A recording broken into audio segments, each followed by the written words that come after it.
E aí, pessoal? Hoje eu vou fazer uma coisa diferente. Eu vou ler esse post no Tab News, vou colocar o link aí nos comentários. E o objetivo desse vídeo aqui, eu acho que eu vou fazer outros vídeos nessa vibe, é ler. Eu já leria isso aqui, né? Mas eu leria de uma forma diferente, eu leria de uma forma passiva, talvez eu não lesse tudo, então eu vou ser obrigado a ler isso e comentar sobre. Então eu vou ler de forma crítica, de forma ativa, e isso é muito importante. Que esse é o meu objetivo no canal aqui para conseguir trazer mais,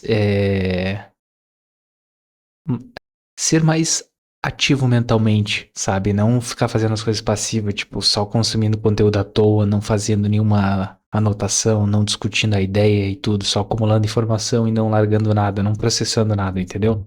Então esse é o objetivo. Vamos lá. Deixa eu só ver aqui. Então, ter medo de empreender é irracional? Spoiler, os riscos reais são muito menores do que seu cérebro te faz acreditar. Bom, isso é verdade, é um ponto que eu gostaria de comentar porque eu concordo. Às vezes a gente fica com muito medo de fazer uma coisa, só que primeiro que a gente tem que sempre ter em mente que a gente não tem noção se vai dar certo ou errado. Mas automaticamente, quando a gente não faz, já deu errado, porque a gente não fez. Então, isso é uma coisa que é fácil falar, mas realmente ter a ficha caída é mais difícil. Mas vamos lá. Você provavelmente já ouviu que empreender é arriscado, que a maioria das empresas quebra, que você pode perder tudo. Eu ouvi isso por anos e acreditei. O problema é que essa conta não fecha. Na edição de hoje da newsletter do Moa, eu explico por que ter medo de empreender é matematicamente a decisão irracional. Vamos aqui ao tópico de mentalidade. Domingo, enquanto fazia minha comida matinal para tentar melhorar minha capacidade cardiorrespiratória, que é um lixo, ouvi uma frase em um podcast que me impactou. O risco de empreender é mais baixo do que as pessoas pensam. É uma decisão até irracional ter medo de empreender. Eu nunca tinha pensado nesse ponto. Porque, claro, o que ele leva em consideração essa frase aqui é que pelo menos tentar, sabe? Eu vejo por mim, né? Que eu tenho esse receio todo, né? Esse risco enorme que eu coloco na minha cabeça e acaba me impactando. Mas até usando esses vídeos como base nisso para conseguir melhorar, até incentivo também vocês a gravarem vídeos assim, com o intuito justamente de conseguir melhorar essa capacidade, perder esse medo.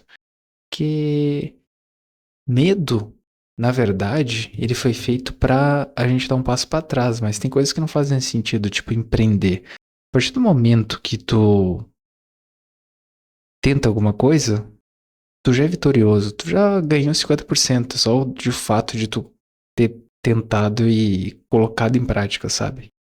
Mas enfim, vamos lá, aos devaneios aqui. A frase foi dita por Bruno Coba, numa entrevista com Lucas Abreu no Auro Podcast. O que ele falou não é novidade para mim, mas mesmo assim a frase me impactou. Primeiro, porque não é um pensamento óbvio. Segundo, porque eu demorei anos para conseguir entender e internacionalizar esse pensamento. Imagina só, eu nasci em um bairro periférico de São Paulo, não era uma favela, mas passava de longe de ser um jardins. Não sei isso aqui, eu sou do sul, então, mas talvez seja um bairro bom. Nasci em uma família de classe média baixa, em que a rotina mensal era escolher qual conta seria paga e qual conta seria pedalada. Isso acontecia justamente porque eles se desdobravam para conseguir pagar um excelente colégio para eu estudar. O colégio realmente era muito bom, tecnicamente falando. Me lembro que todo começo do ano saía no jornalzinho interno os vestibulares em que os alunos do terceiro ano tinham passado. Sempre tinha uma quantidade relevante de alunos conquistando vagas em grandes universidades, como USP, ITA, IME, federais e etc. A mentalidade do colégio sempre foi de se esforçar para estudar, passar em uma grande universidade, conquistar um emprego, fazer carreira, de preferência em uma multinacional. Pois é, muitos sempre falavam isso aqui, né? Mas acho que a questão de multinacional é a questão da, talvez, a estabilidade, por ser uma empresa mais consolidada, ter mais tempo no mercado. Talvez seja isso. Eu lendo agora, parei para pensar sobre. Mentalidade totalmente oposta do caminho que escolhi para a minha vida. Durante anos eu ouvi de todos à minha volta que empreender era loucura, que o risco era muito alto, que a maioria das empresas quebram nos primeiros anos, que a montanha-russa financeira poderia me levar para o buraco, que se eu quebrasse eu perderia tudo. Não era só as pessoas à minha volta que achavam isso, eu também achava isso. Essas pessoas acreditavam nisso justamente porque eu meio que viviam difundir essa mentalidade. também era fruto desse meio. Olha só, isso aqui é muito real. Vou botar em amarelo. Isso aqui é muito verdade. O ambiente, ele nos projeta muito disso. Se a gente está no meio de pessoas onde a mentalidade é de empreender, a gente naturalmente vai empreender. Se o meio é de pessoas mais que não querem empreender, que querem só viver o que a manada tá vivendo, por exemplo, esse tipo de coisa, a gente vai seguir nessa linha também. Também muito o ambiente. Aí a gente é fruto do ambiente. E ambiente que eu digo aqui é a família onde a gente nasceu, o círculo de amigos, as pessoas que a gente convive no dia a dia ou conviveu durante anos, principalmente ali no começo da nossa vida, né? Que a gente está se formando como ser humano. Vamos lá. Foi depois de anos, depois de muito pensar sobre o assunto, depois de muita terapia, muitas conversas com colegas empreendedores, que eu consegui quebrar esse medo irracional e tratar esse assunto de forma racional e estratégica, encarando como um problema a ser resolvido. O medo de perder.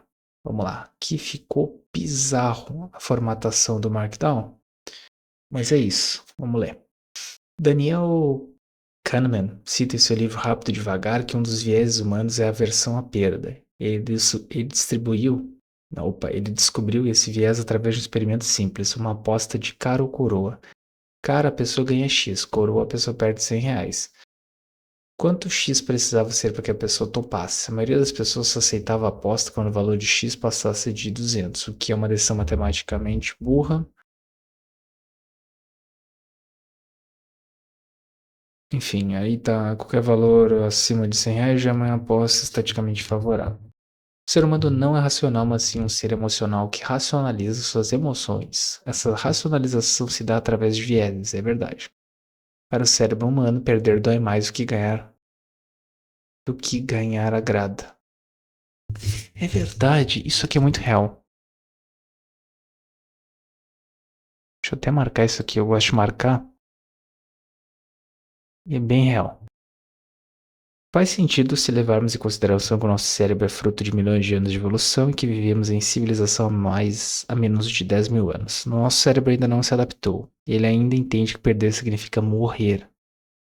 É verdade, eu nunca tinha parado para pensar, por isso que a gente não se coloca mais nesse tipo de risco, né? Uma coisa é o risco da gente, sei lá, pular de um prédio, pular de paraquedas, entendeu? Mas esse tipo de risco de empreender, por exemplo, realmente nosso cérebro interpreta como algo horrível, né? O cenário padrão do nosso cérebro é a vida selvagem, onde perder o abrigo, a comida ou o status no bando significa morte. O nosso cérebro foi calibrado para um mundo onde não perder era muito mais importante do que ganhar. Só que isso é um cenário de vida selvagem, diferente do cenário atual que vivemos. Perder o emprego não te mata. Dever dinheiro ao banco não te mata. Sofrer um processo trabalhista não te mata. São problemas perfeitamente lidáveis. É verdade, é verdade. Assimetrias. Um dos meus autores favoritos é Nassim Taleb. Toda a sua obra dedica-se a explorar profundamente os conceitos de incerteza, risco e probabilidades. A sua tese central é de que o mundo é muito mais imprevisível do que imaginamos. Também de que os seres humanos criam narrativas para fingir que entendem e controlam essa imprevisibilidade. Claro, afinal somos seres emocionais que racionalizam suas emoções. Ele defende que devemos aceitar essa imprevisibilidade e aprender a nos posicionar para nos beneficiar dela. O que importa numa decisão sob incerteza não é a probabilidade de acerto, mas o tamanho do payoff em cada cenário. Ou seja, você pode estar errado a maior parte do tempo e ainda assim vencer, desde que quando acertar ganhe muito mais do que perder quando erra. Taleb usa os conceitos de assimetria côncava e convexa para mostrar como diferentes decisões reagem ao inesperado. É simples, em uma assimetria côncava, o imprevisível joga contra você, e uma assimetria convexa joga a favor. Numa simetria côncava, pequenos ganhos frequentes escondem a possibilidade de perdas enormes e desproporcionais. Numa simetria convexa, as perdas são limitadas, mas os ganhos potenciais são exponencialmente maiores. Ou seja, você aceita errar várias vezes porque sabe que basta um acerto extraordinário para compensar todas as perdas anteriores. Cara, isso aqui foi insano. Esse insight. Você aceitar errar várias vezes porque sabe que basta um acerto extraordinário para compensar todas as perdas anteriores. Isso eu vejo. Eu gosto de comparar, né? Aqui do meu nicho, pessoal, no caso, né? E profissional, que é os cases de sucesso de empresas de tecnologia. Vou citar o exemplo do Mark Zuckerberg, por exemplo. Ele até falou numa palestra em Harvard, eu acho, que ele tentou vários projetos, todos não deram certo, ou todos não tiveram o impacto que ele pensava, mas ele continuou fazendo e com o Facebook ele explodiu. E é muito isso. Ou seja, ele errou, né, várias vezes, e aí num determinado acerto foi estratosférico. Então, bem isso. Isso é um case, né? Tem vários outros. Mas esse é o que me veio à mente assim mais latente. Taleb leva essa lógica um passo além com o conceito de antifragilidade. Pensa comigo, algo frágil é algo que quebra com o caos. Algo robusto é algo que não quebra, mas apenas resiste. Não queremos ser frágeis, queremos ser no mínimo robustos, mas o bom mesmo é ser algo antifrágil, que melhora quando exposto à volatilidade, ao estresse e ao inesperado. Mais um insight muito top. Bom, vou estar deixando nos comentários aí o link do post, tá bem?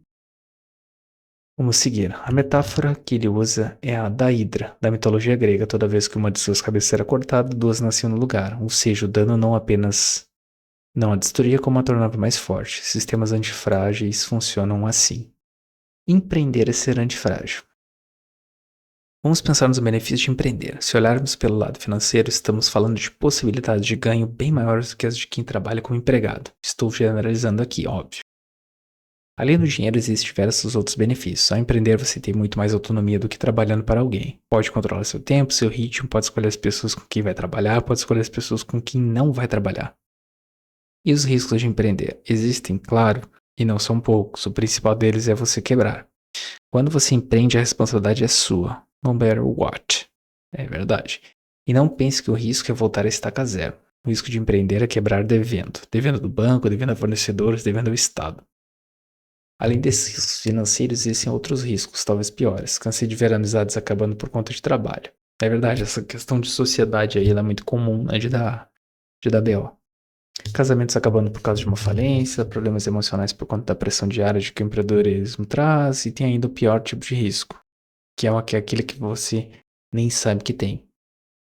Um sócio pode te roubar, você pode tomar um processo milionário por algum problema pequeno, você pode assinar um contrato sem ler as cláusulas pequenas e comprometer todo o seu patrimônio pessoal. Isso é bem complicado mesmo. Mas enfim, tudo na vida tem prós e contras, não existe nada que tenha só prós ou que tenha só contras. Quer dizer, contra sim, mas que tenha só prós. Todos esses riscos são reais, mas o que a maioria das pessoas que não empreendem não sabe é que a maioria desses riscos são mitigáveis. Quando a gente entende isso, entende que os riscos de empreender não são tão catastróficos quanto parecem. Mas o que realmente torna o empreendedorismo uma atividade antifrágil é o aprendizado que a exposição ao risco traz. É a casca que você desenvolve por estar batalhando na linha de frente, tendo que se virar para brigar pelo ganha-pão da sua família. Empreender é enfrentar a realidade nua e crua, a realidade que não se importa com seus sentimentos, com suas dores, com seu cansaço. Empreender é como viver na selva, lutando por sobrevivência. Essa analogia aqui, eu acho ela complicada de falar, porque aí quem tem medo de empreender vai levar realmente ao pé da letra isso aqui, e vai levar ao pé da letra também o sentido de medo, porque o medo fazia sentido, principalmente lá na época de lutar por sobreviver. Então, por exemplo, eu não vou entrar naquela caverna porque pode ser que tenha sei lá, um urso ali escondido. Sei lá, um leão. Entendeu? Certo. Desenvolver essa habilidade de sobrevivência é o maior ativo do empreendedorismo. Se você quebrar, você não volta a estaca zero. Você está mais qualificado do que estaria se estivesse em emprego formal. Você tem uma rede de relacionamentos muito mais ampla do que teria se estivesse em emprego formal. Você tem uma resiliência mental muito maior do que teria em emprego formal. O pior cenário do fracasso do empreendedorismo não é morar debaixo da ponte. É voltar ao começo, mas munido de diversas ferramentas que provavelmente você não teria se tivesse seguido a manada. Cara, isso aqui é muito real. Porque aí a gente tem a experiência, né? E essa experiência ninguém nos tira. É. Isso significa empreender o melhor caminho para todo mundo? Obviamente não, empreender é para poucos. Empreender exige repertório intelectual, exige disciplina, exige alta tolerância a risco, extrema curiosidade, com certeza algum traço de inquietude. Sem essas condições, empreendedorismo deixa de ser uma simetria convexa e passa a ser uma simetria côncava. Nesse caso, o melhor caminho, sem dúvidas, é o emprego formal. Gente, muito bom artigo, gostei. Vou dar aqui um upvote. E, olha, foi bem interessante esse tema, essa leitura desse artigo. Como eu disse, o intuito aqui era ler, tá, de forma ativa, discutir um pouquinho aqui alguns itens do texto, porque tem coisas que são autoexplicativas e não tem muito o que justificar. Não discordei com nada daqui, eu concordo, é verdade, empreender para alguns, não é para alguns, não é para todos, mas também, realmente, os riscos reais são muito menores do que seu cérebro te faz acreditar. Concordo perfeitamente com esse subtítulo. É isso, pessoal. Valeu, eu queria saber a opinião de vocês aí. Coloquem nos comentários o que vocês acham. Se é um medo irracional, não é? E o que vocês têm medo? O que vocês fizeram para vencer esse medo? E é isso. Tamo junto.